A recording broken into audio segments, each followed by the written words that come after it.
Boring ba ang saging mo? Try mo tong recipe na to, pare. Lagyan natin sa food processor. Hindi naman kailangan to, pero mas maganda lang para pinong-pino. Gilingin.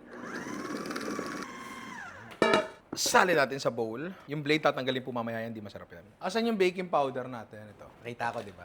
Ang galing ko talaga. Harina. Parang ano to? Banana bread ng tamad. Tapos, baking powder. Mantika. Gagawin natin tong parang bola-bola. Pwede nyo itong i-oven, pwede nyo i-air fryer. Ako prito na lang. Pwede nyo itong isa-usaw sa kung saan-saan, pero may gagawin tayong kakaiba. Kuha kayong butter, magnolia.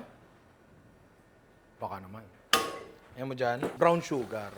Yan. Gagawin natin tong banana Q. Ay! Oh. Ay, ayan na.